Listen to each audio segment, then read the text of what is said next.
જેમ ભોજનનો અધિકાર છે એમ રહેવા માટેના મકાનનો પણ અધિકાર છે। અને એક બાજુ નરેન્દ્રભાઈ મોદી एक भाषण કરીને એમ કે 2022 के बाद इस देश में एक भी ऐसा व्यक्ति नहीं होगा जिसके पास पक्का मकान। अरे भाई तारू पाकू मकान નથી જોતું અમારે।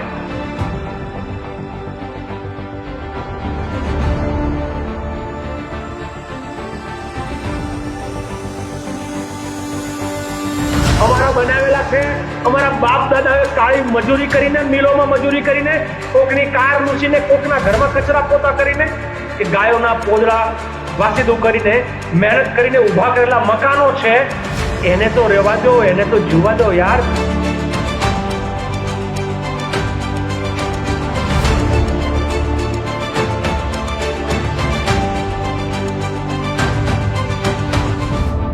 આજના નેતાઓને આકડે મત દેખાણું છે ને એમને એમ થયું છે કે ઓહો આ માલધારીઓ આ 295 વારના પ્લોટ લઈને બેઠા છે, જ્યાં વારની લાખો રૂપિયા કિંમત હોય ત્યાં આ માલધારીઓ અહીંયા રહેવા ન જોઈએ। ભાજપના નેતાઓ ગરમીના વિસ્તારમાં ડિમોલેશન થાય તો ટ્વીટ ફેસબુક પર મૂકે, પરંતુ આ ટ્વીટો કંઈ જોવા ન મળ્યા। કદાચ એવા પણ સમાચાર છે કે કોઈથી આ કાચું કપાય, પરંતુ પાછું વળે એવી સ્થિતિ નથી। પરંતુ અમદાવાદમાં ડિમોલેશન અને દીક્ષિત અહીંયા રબારી નાની પર એનું પણ ક્યાંય ટ્વીટ નહીં, દુઃખ તો નહીં પણ રાજીપો દ્વારકાનું ટ્વીટ થાય એનો રાજીપો વ્યક્ત થાય, મુસ્લિમોના ઘર પણ એનો રાજીપો વ્યક્ત થાય।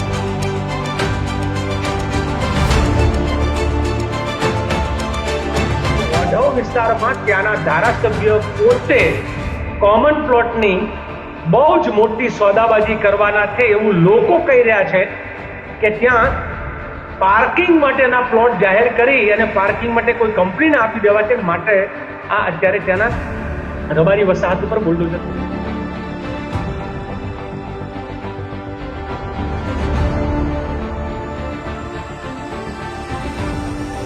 એ લોકો એમ પણ કહે છે કે અમે ગૌચર નહીં રહેવા દઈએ, ગાય નહીં રહેવા દઈએ અને એના ગોવાળાને પણ નહીં રહેવા દઈએ।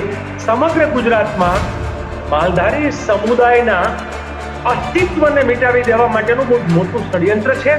માલધારીઓની અંદર પણ રહેલા લોકો કે જેને માત્ર પોતાના ધંધો સૂજે છે, હું કહીશ ધંધો, આ ધંધાવાળા લોકો સમાજની ચિંતા કરવાના બદલે અને અનેક લોકો કે જે અલગ અલગ રીતે એસ્ટાબ્લિશમેન્ટ કરીને બેઠેલા લોકો છે એ સરકારની બીકમાં એક હરફ ઉચ્ચારવા તૈયાર નથી।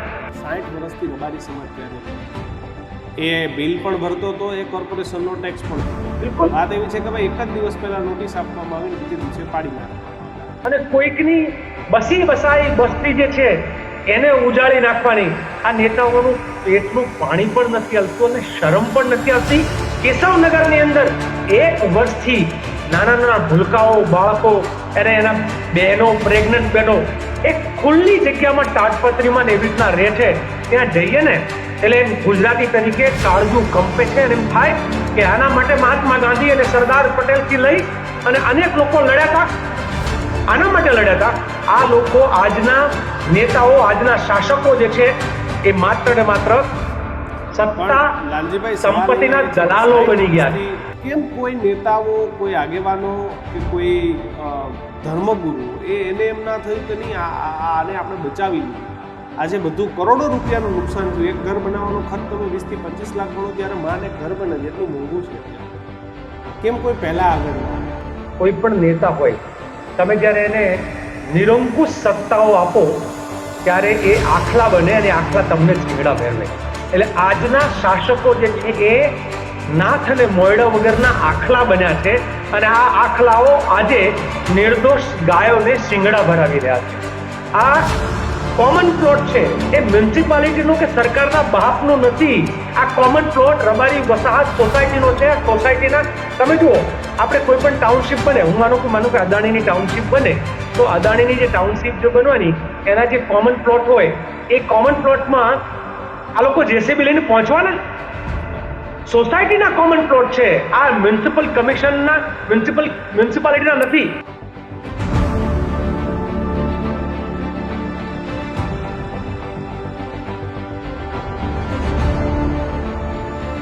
એ ગુજરાતમાં હવે વંચિતો, દલિતો, શોષિતો, પીડિતો માટે ગુજરાતમાં સ્થાન નથી. એ શિક્ષણની વાત હોય કે રહેણાંકની વાત હોય, આ ગુજરાત જે છે એ અમીરોનું ગુજરાત બનતું જાય છે. આ ગુજરાત શોષણખોરોનું ગુજરાત બનતું જાય છે અને આમાંથી લોકોએ બહાર આવવું પડશે. સત્તાના મધમાં લોકો બહુ બધું ખોટું થઈ રહ્યું છે, જેને ચેતવું પડશે. નમસ્કાર, અમારી વિશેષ રજૂઆત ગર્જનાદમાં આપનું સ્વાગત છે. ગુજરાતમાં શું ચાલી રહ્યું છે? ગુજરાતમાં ડેમોલેશન ચાલી રહ્યું છે. ગુજરાતમાં અત્યાર સુધી એવું હતું કે જે ડિમોલેશન થતું હતું એ અસામાજિક તત્વોના ઘરો પર થતું હતું. એ ડિમોલેશન એ બુટલેગરોના, વિધર્મીઓના, આવા બધાના ઘરો પર ડિમોલેશન થતા હતા કે જેમને ગેરકાયદેસર રીતે દીક્ષિત કોઈ સરકારી જગ્યાને દબાવી અથવા તો પચાવી પાડી છે. અને એ ડિમોલેશન બાદ સરકાર એ રાજીપો વ્યક્ત કરતી હતી કે ભાઈ દ્વારકામાં ડિમોલેશન થયું, સોમનાથમાં ડિમોલેશન થયું, જામનગરમાં ડિમોલેશન થયું.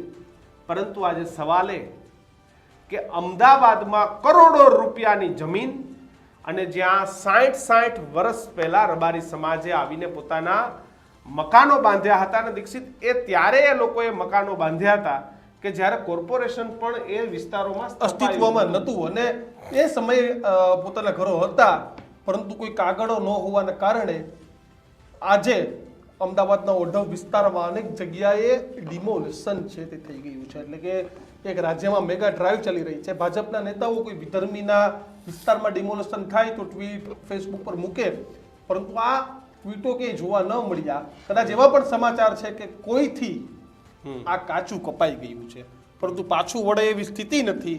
પરંતુ અમદાવાદમાં ડિમોલેશન થયું. દીક્ષિત, અહીંયા રબારી સમાજ હતો, રાણીપમાં ઠાકોર સમાજ હતો, એનું પણ ક્યાંય ટ્વીટ નહીં. દુઃખ તો નહીં પણ રાજીપોય નહીં. દ્વારકાનું ટ્વીટ થાય એનો રાજીપો વ્યક્ત થાય, મુસ્લિમોના ઘર પડે એનો રાજીપો વ્યક્ત થાય, જામનગરના ટાપુઓ પર એટલે ડિમોલેશન છે કે આ ક્યાંક કાચું કપાઈ ગયું. અને આ જ મુદ્દે આપણે ચર્ચા કરવી છે. આપણી સાથે લાલજી દેસાઈ કે જેઓ કોંગ્રેસ નેતા છે અને સાથે જ રબારી સમાજના આગેવાન પણ છે. લાલજીભાઈ, સ્વાગત છે ન્યૂઝ રૂમમાં આપનું. શું કહેશો, કેવા પ્રકારની કાર્યવાહી, કેટલા વર્ષથી સમાજના લોકો ત્યાં રહેતા હતા અને તમારી ડિમાન્ડ શું છે? દીક્ષિતભાઈ, મેં ઓઢવમાં હું થોડા દિવસ પહેલા ત્યાં ગયો. એ ઓઢવ વિસ્તારના બહેનોને, માલધારી આગેવાનોને, કાર્યકર્તાઓને, સામાન્ય પરિવારોને હું મળ્યો છું. અને બીજું કે જેને વીત્યું હોય એને જ ખબર પડે, જેને પીડા નથી, જેને જોડો ડંખતો હોય એને ખબર પડે. મને ખબર છે, હું અમદાવાદની ઝૂંપડપટ્ટીમાં અમુક વર્ષો રહ્યો છું, દરજીની ચાલીમાં. અમારે પરિવારને પણ જ્યારે મકાન બનાવવું હતું ને, ત્યારે મા બાપની કેટલાય પરસેવાની કમાણી, અનેક ભાઈઓની પરસેવાની કમાણી હોય ત્યારે આપણે એક મકાન ઊભું કરી શકીએ. આ એવા માલધારી પરિવારો હતા કે જે ઉત્તર ગુજરાતમાંથી મુખ્યત્વે વખાના માર્યા. એ લોકો દુષ્કાળના વર્ષોમાં અને એના પહેલાના વર્ષોમાં જે છે એ અહીંયા અમદાવાદમાં આવીને વસેલા એવા પણ હતા. અમદાવાદ શહેરમાં ગાયોના કારણે કે ભેંસોના કારણે, ત્યારે ભેંસો પણ પૂરતી હતી, તો એક સુચારુ વ્યવસ્થાના ભાગરૂપે જેમ મુંબઈમાં આરે કોલોની બનેલી અંગ્રેજોના વખતમાં, એમ 1962માં, એટલે આપણું 60માં રાજ્ય અલગ થયા પછી 1962માં કોંગ્રેસની જે પહેલી સરકાર હતી એને નક્કી કર્યું કે માલધારીઓના પૂરતા સન્માન અને સ્વાભિમાન સાથે એ લોકોની અલગ અલગ વસાહતો કરવી. તો અમદાવાદના 4 જગ્યાએ 4 વસાહતો ઊભું કરવાનું કાર્ય એ વખતે થયું. ત્યારે પૂરતી જમીન ફાળવીને, આ જમીન મ્યુનિસિપલ કોર્પોરેશનની હદમાં નહોતી. આ જમીન, મને યાદ છે, હું જયારે નાનપણમાં સાયકલ લઈને ફરતો અમદાવાદમાં, તો અમારે ઓઢવ જવું હોય તો વિચાર કરવો પડે કે અરે ઓઢવ તો બહુ દૂર છે. એટલે રીતસર જાડા ઝાખરા જ્યાં હતા એ તો મારી સાંભળવામાં છે, તો 62માં શું સ્થિતિ હશે, 70માં શું સ્થિતિ હશે. તો આ જ્યારે ત્યાં કશું જ નહોતું અને જંગલ જેવું અને બધું આખું એક ઝાડી હતી, ત્યાં જે માલધારીઓ વસ્યા, સવાલ એ થયો, શહેર વિકસતું ગયું, શહેર વ્યાપ વધતો ગયો. આ વધતા જતા વ્યાપમાં ઓઢવ જેવું વિસ્તાર જે છે એ અમદાવાદની હદની અંદર આવ્યો. એટલે આજના નેતાઓને આંકડે મધ દેખાણું છે ને એમને એમ થયું છે કે ઓહો, આ માલધારીઓ આ 295 વારના પ્લોટ લઈને બેઠા છે, જ્યાં વારની લાખો રૂપિયા કિંમત હોય, ત્યાં આ માલધારીઓ અહીંયા રહેવા ન જોઈએ. સરકારે એક પછી એક કાયદાઓ એવા કર્યા કે હું તો ઘણી વખત કહું છું માલધારીઓને, આ વખતે પણ, કે પહેલા આપણા ગૌચરો ગામડામાંથી ગાયબ કર્યા છે આ લોકોએ છેલ્લા 3 દાયકામાં. પછી એમણે માલધારીઓ જે શહેરોમાં રહેતા હતા અને જે ગામડાઓ શહેરોમાં ગયા એ માલધારીઓની ગાયોને ગાયબ કરવાનું કામ કર્યું છે. કારણ કે હવે શહેરમાં તમે ગાય નથી રાખી શકતા, ગામડામાં ગૌચર ના હોય, શહેરોની વિસ્તારમાં જે હદ વધી તો ત્યાં તમે ગાયો ન રાખી શકો. તમને આપેલા મકાનો અને જે કોંગ્રેસ પાર્ટી દ્વારા એક આખી વિસ્થાપનની યોજનાના ભાગરૂપે જે સોસાયટીઓ ઊભી કરી હતી, એ સોસાયટી રબારી વસાહત તરીકે હતી. એમાં મ્યુનિસિપલ કમિશનની મ્યુનિસિપાલિટીની હદમાં પણ નહોતી, એની માલિકીની પણ નહોતી. એટલે એમાં આવતા કોમન પ્લોટ એ જે તે સોસાયટીના ગણાય, એના બદલે હદ કરી નાખી આ લોકોએ બુલડોઝર ફેરવીને. એ લોકો એમ પણ કહે છે કે અમે ગૌચર નહીં રહેવા દઈએ, ગાય નહીં રહેવા દઈએ અને એના ગોવાળાને પણ નહીં રહેવા દઈએ. સમગ્ર ગુજરાતમાં માલધારી સમુદાયના અસ્તિત્વને મિટાવી દેવા માટેનું બહુ જ મોટું ષડયંત્ર છે. માલધારીઓની અંદર પણ રહેલા લોકો કે જેને માત્ર પોતાના ધંધો સૂજે છે, હું કહીશ ધંધો, આ ધંધાવાળા લોકો સમાજની ચિંતા કરવાના બદલે અને અનેક લોકો કે જે અલગ અલગ રીતે એસ્ટાબ્લિશમેન્ટ કરીને બેઠેલા લોકો છે, એ સરકારની બીકમાં એક હરફ ઉચ્ચારવા તૈયાર નથી.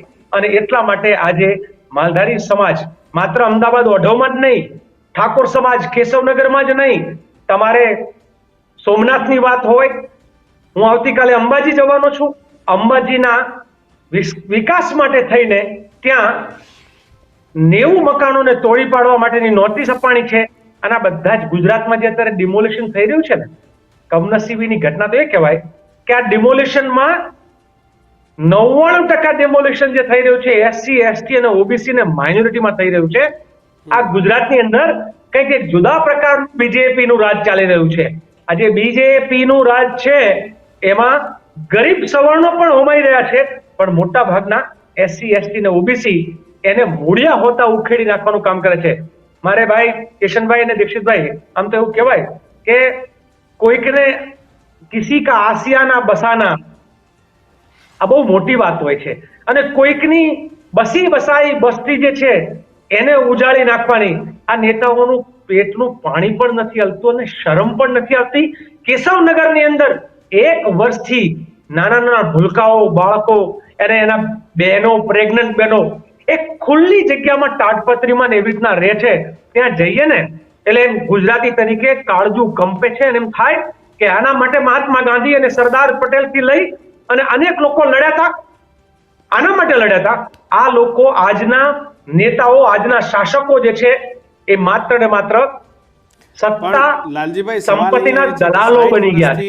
60 વર્ષથી રબારી સમાજ ત્યાં રહેતો હતો, એ બિલ પણ ભરતો હતો, એ કોર્પોરેશનનો ટેક્સ પણ ચૂકવતો. વાત એવી છે કે ભાઈ એક જ દિવસ પહેલા નોટિસ આપવામાં આવી, બીજે દિવસે પાડી નાખવામાં આવ્યા. અગાઉ એમને જાણ કરવામાં આવી હતી કે ભાઈ કોમન પ્લોટ ખાલી કરી દો, આ બધા કોમન પ્લોટ છે, રિઝર્વ પ્લોટ છે સરકારના. તો કેમ કોઈ નેતાઓ, કોઈ આગેવાનો કે કોઈ ધર્મગુરુઓ એને એમ ના થયું કે નહીં આને આપણે બચાવી લઈએ? આજે બધું કરોડો રૂપિયાનું નુકસાન થયું. એક ઘર બનાવવાનો ખર્ચ તમે 20 થી 25 લાખ ગણો ત્યારે માંડ એક ઘર બને છે, એટલું મોંઘું છે અત્યારે બધું. કેમ કોઈ પહેલા આગળ ના આવ્યા? આ બહુ સાચી વાત છે ને. હું ઓઢવમાં ગયો ત્યારે એમ કહ્યું હતું કે કોઈ પણ જગ્યાએ, કોઈ પણ પક્ષ હોય, કોઈ પણ નેતા હોય, તમે જ્યારે એને નિરંકુશ સત્તાઓ આપો ત્યારે એ આખલા બને અને આખલા તમને શિંગડા ફેરવે. એટલે આજના શાસકો જે છે એ નાથ અને મોયડા વગરના આખલા બન્યા છે અને આ આખલાઓ આજે નિર્દોષ ગાયોને શિંગડા ભરાવી રહ્યા છે. આ કોમન પ્લોટ છે એ મ્યુનિસિપાલિટીનું કે સરકારના બાપનું નથી.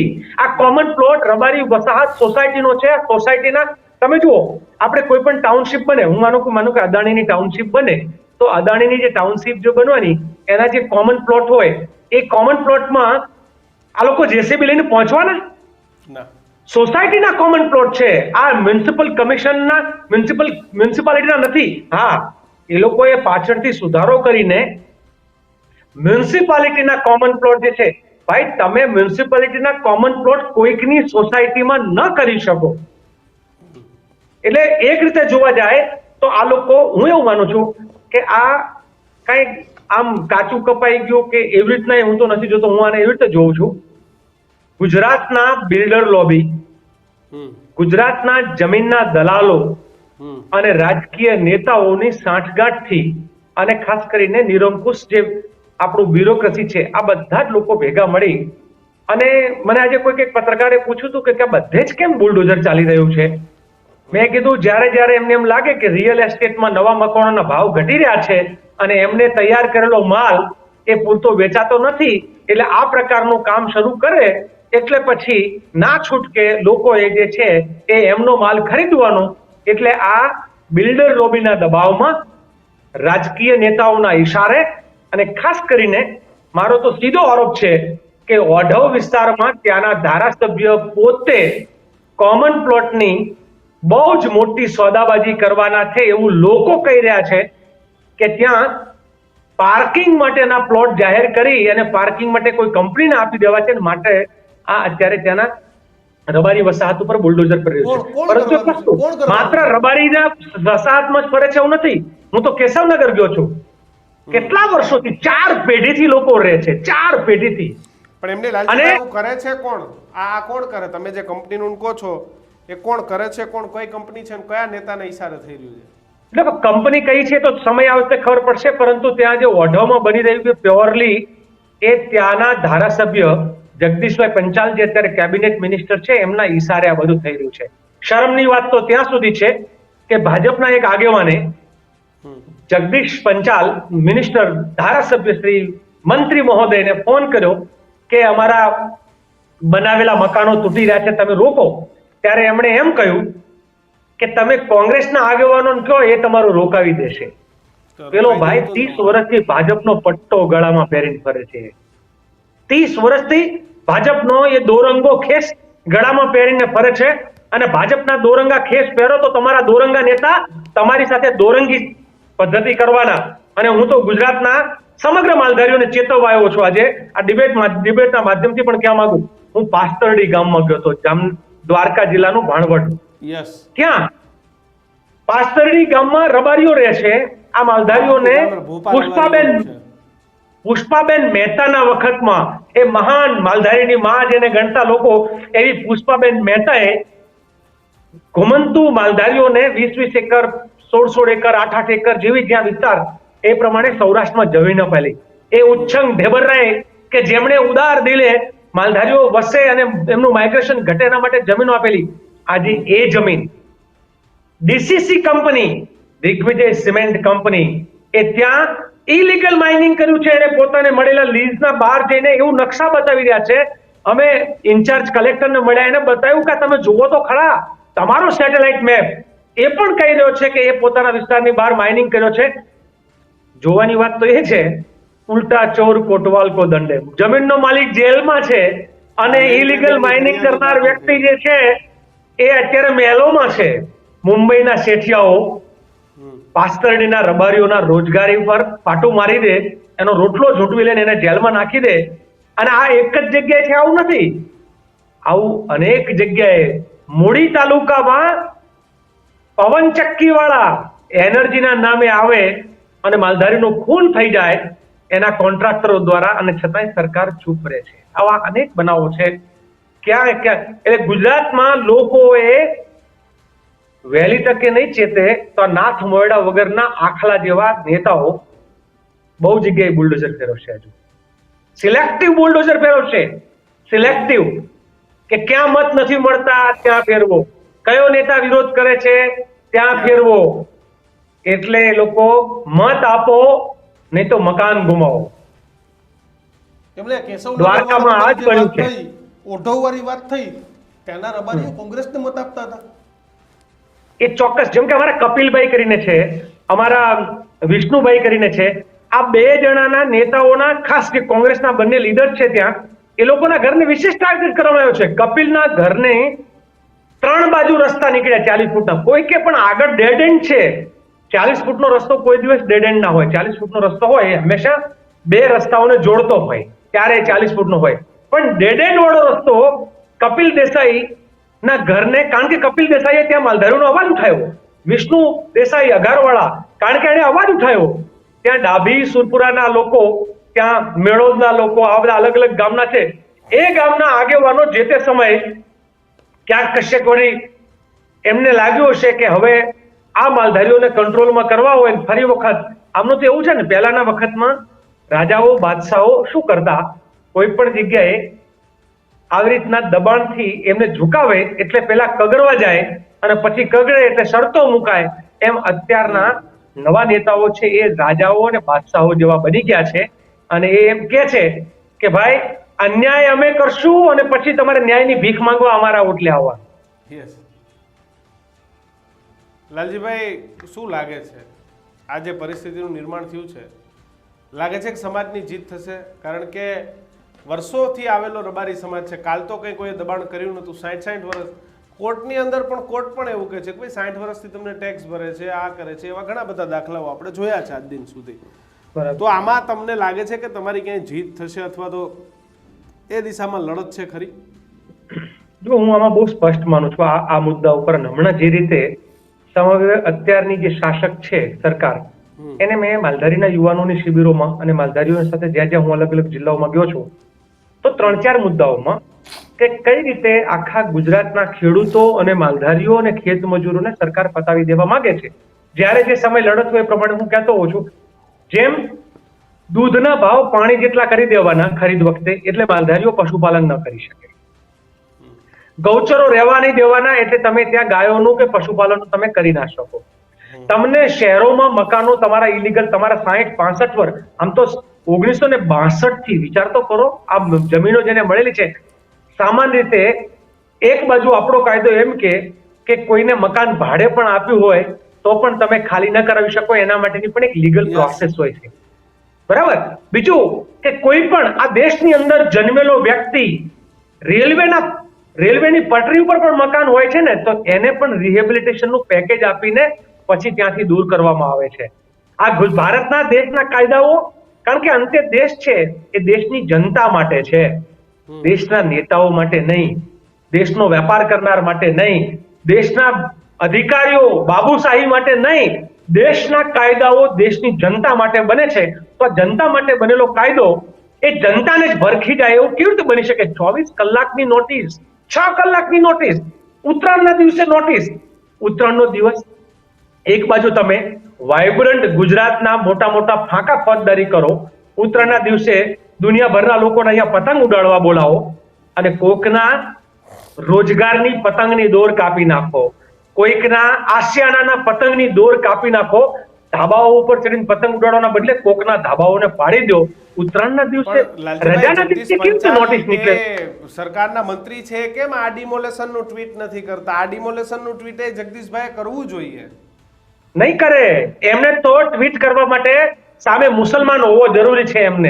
એમને મુસલમાન હોય તો ટ્વીટ કરશે, દરગાહ હોય તો ટ્વીટ કરશે, એ લોકોને તો ત્યાં કબ્રસ્તાન હશે તો ટ્વીટ કરશે. કારણ કે ભારતીય જનતા પાર્ટી હંમેશા હિન્દુ અને મુસલમાનના નામે ડરાવીને મતનું રાજકારણ કરે છે.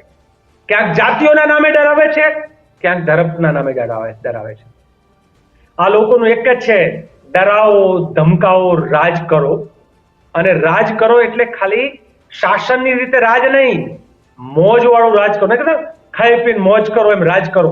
એમ એ લોકો કોઈ પણ ગરીબનું લૂંટાય, કોઈ પણ ગરીબ મરે. મને એમ થાય કેશવનગર, તમે ઓઢવની વાત કરો છો, હું કેશવનગરની પણ વાત એટલી જ કરવા માંગુ છું. એ કેશવનગરમાં પ્રેગ્નન્ટ લેડી બહાર સુવે છે યાર.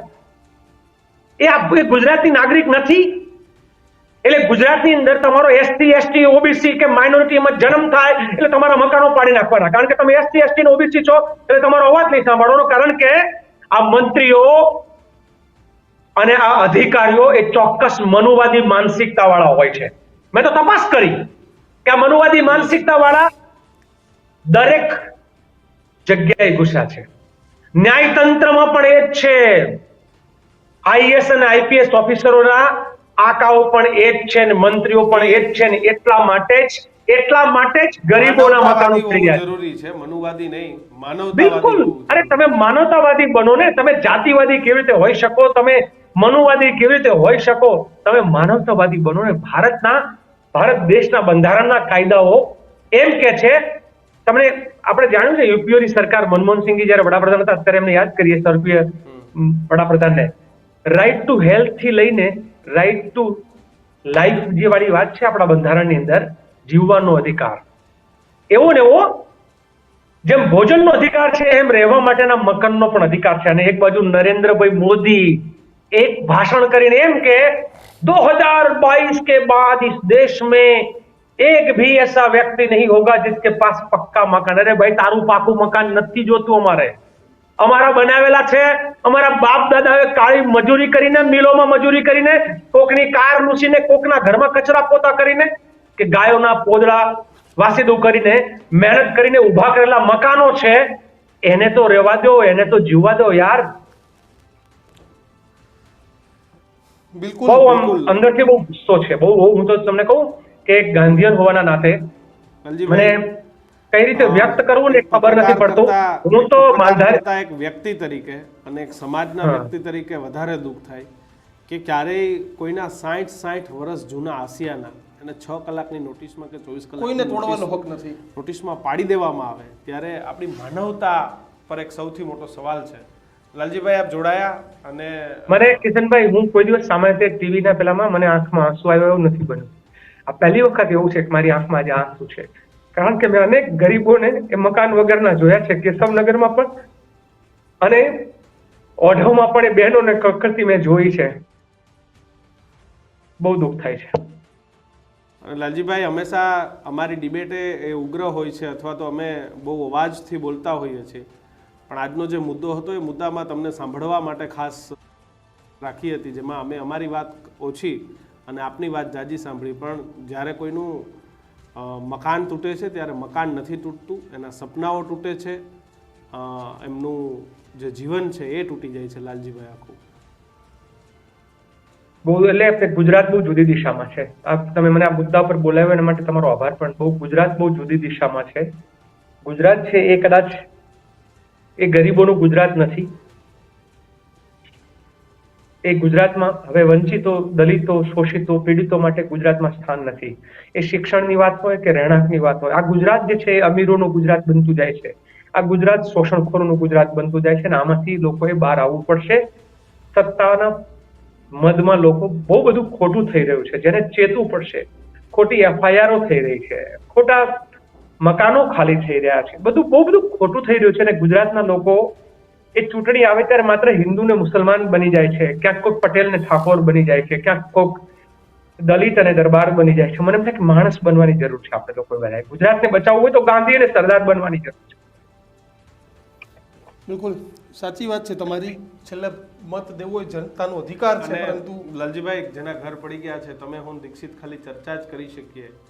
આપણે કોઈ એવો પાવરફુલ વ્યક્તિ નથી કે આપણે એને ઘર અપાવી શકીએ, પણ એક સાચી વાત ગુજરાતના લોકો સુધી જાય અને એક સારું આશ્વાસન એ પરિવારોને મળે, એટલા માટે જ આજની ચર્ચા હતી. આપ જોડાયા બદલ આપનો ખૂબ ખૂબ આભાર. બસ તો એ જ વાત કે આપણે કોઈનું ઘર બનાવી ન શકીએ તો કોઈનું ઘર પાડવાનો આપણો અધિકાર અને નથી. સાચું ખોટું થયું હશે એમાં હું નથી પડતો, પણ જો 60 વર્ષથી પરિવાર રહેતો હતો તો સરકારે ત્યાં ચર્ચા વિચારણા કરવાની હતી. આપણે આપીએ જ છે. મુખ્યમંત્રી આવાસ યોજના, પ્રધાનમંત્રી આવાસ યોજના, આવી અનેક યોજનાઓ છે તે આપણી સરકાર આપે જ છે. શેના માટે આપે દીક્ષિત? તો કદાચ તમારે એની વ્યવસ્થા કરવાની હતી, તમારે ABC પ્લાન કરવાનો હતો. જો કોઈ ધારાસભ્યના ઈશારે થયું છે તો મારા શબ્દ ન બોલવો જોઈએ, પણ ધારાસભ્યને પણ આ પરિવારોની એટલી જ હાઈ લાગવાની છે. આજે તમે કોકનું ઘર ઉજાડ્યું છે અને આપણે જે કાલે આપણું ઘર ઉજળતા પણ વાર નહીં લાગે. આજે આપણે સત્તામાં છે, પણ સત્તાનો મત એટલો ન હોવો જોઈએ કે 60 વર્ષથી રહેતા લોકોને તમે રાતોરાત ઘરબાર વગરના કરી દો, અને એ પણ ફક્ત આપણો સંતોષ હંબવા માટે. તો આ છે આ એટીટ્યુડ કિશન એકદમ ખોટો છે. અને દીક્ષિત, તમે મુસ્લિમના ઘર પાડો છો, અમને વાંધો નથી, પાડો ભાઈ. તમારી પાસે એનું મેન્યુઅલ છે, ચોક્કસ મેન્યુઅલના આધારે પાડો છો, એનું ટ્વીટ કરો છો ને. કેમ? કારણ કે એનાથી તમારો હિન્દુ વોટર ખુશ થશે. સાચું બોલું છું, કડવું છે પણ સત્ય બોલું છું કે તમે એક મુસ્લિમનું ઘર પાડી તમારા સોશિયલ મીડિયાની અંદર મૂકી કે દ્વારકામાં, જામનગરમાં, ગીર સોમનાથમાં આટલી દરગાહ અમે હટાવી છે, એ તમે સોશિયલ મીડિયામાં મૂકી અને તમે હિન્દુને રાજી કરો છો. ઓઢવમાં ઘર પાડ્યા એ રબારી હિન્દુ નથી. કેશવનગરમાં જે ઠાકોર સમાજના ઘર પડ્યા રાણીપની અંદર, શું એ હિન્દુ નથી? એ થોડા મુસલમાન હતા. એ તો મુસલમાન નહોતા ને. અને તમારા માટે જો ડેમોલેશન એ ખરેખર ડેમોલેશન છે, એ હિન્દુ મુસલમાન બંનેને રાજી કરવાનો તમારો પેત્રો નથી, તો પછી તમે કેશવનગર અને ઓઢવનું કેમ ટ્વીટ નથી કરતા? કે જ્યાં તમે મંદિરો પાડો છો, હિન્દુ મંદિરો, એનું કેમ ટ્વીટ નથી કરતા? કારણ કે એનાથી તમારો હિન્દુ વોટર નારાજ થઈ જશે, તો તમને વોટ નહીં મળે. ડેમોલેશન એ વોટની રાજનીતિ ન હોવી જોઈએ. ડેમોલેશન દીક્ષિત થતું હોય તો એ કાયદાને અનુસાર થવું જોઈએ. જે હું કહું જ છું કે દ્વારકામાં થયું, સોમનાથમાં થયું, ડિમોલેશન જરૂરી હતું. અમે એવું કહેતા જ નથી કે જરૂરી નહોતું, પણ કેશવનગરમાં થયું કિશન. તો એનું ટ્વીટ કેમ? આ ઘટના ખોટી છે. 60 વર્ષથી કોઈ પરિવારો રહેતા હતા, તે પરિવારને તમે રાતો અને રાત દીક્ષિત પરિવાર વગર કોઈ કરી દો. અમદાવાદની વચ્ચે નથી. ઓઢવ એ સમયે વસેલું જ્યારે અમદાવાદ નહોતું. અને કોર્પોરેશન અસ્તિત્વમાં આવેલી પહેલા પરિવારનો દાવો તમે છે. તમે એ તમારે ગામડાઓને ભૂપેન્દ્ર દાદાને corporationમાં કેવું લીધા. છે, દાદા તમે પર તપાસ કરાવો. તમારી એ પ્રકારની છબી છે અને કે તમે કોઈનું ચલાવી નથી લેતા. જો દાદા ખરેખર 60 વર્ષથી રહેતો હોય ને તો આ પ્રભારી સમાજના યુવકોને ફરીથી ઘર અને મળી દીક્ષિત જાય એવી કોર્ટ વ્યવસ્થા કચેરી કરાવો. કાયદો પણ એવું જ કહે છે કે તમે કોઈ જગ્યાએ 10-15 વર્ષ કરતા વધારે સમયથી રહો છો હતો કાયદો એક અને રીએનું તમે ઘર તમે અને જ ઇમ્પેક્ટ ખેતર. તમે જ ઇમ્પેક્ટ ડ્યુટી લેવા હતા ને, હમણાં ઇમ્પેક્ટ ફી લાવ્યા હતા ને, કે ઇમ્પેક્ટ ફી ભરીને કાયદેસર કરી જાઓ. સાહેબ, આ મકાન ઉપર ઇમ્પેક્ટ ફી ભરાવીને આપણે કાયદેસર ન કરાવી શકીએ? કંઈક રસ્તો નીકળે જ, પણ રાતોરાત તમે ઘર વગરના લોકોને કરી દો ને, એ વસ્તુ વ્યાજબી. તમે ધાર્મિક દબાણો તોડ્યા, સોમનાથમાં તોડ્યા, તમે દ્વારકામાં તોડ્યા, તમે જામનગરમાં પીરાતન ટાપુ એમ નથી બોલ્યા, કારણ કે એ હતું ત્યાં કોઈ પરિવારને અસર નથી થતી અને ગેરકાયદેસર દબાણો હતા. સાહેબ, એ હજારો પરિવારો રખડી પડ્યા. તેના માટે આપણે 100% કંઈક વિચારવું જોઈએ. અમારી વાત સાથે ઘણા બધા લોકો સહમત હશે, ઘણા બધા નહીં પણ હોય, પણ અમે માનવતાની રૂહે બોલીએ છીએ, કોઈ પત્રકાર નહીં. અમારી વાત સાથે કેટલા સહમત છો તે કોમેન્ટ બોક્સમાં ચોક્કસથી લખજો, તો બીજી વાર આવા મુદ્દે અમને ગર્જનાત કરવાની હિંમત આવશે. નમસ્કાર.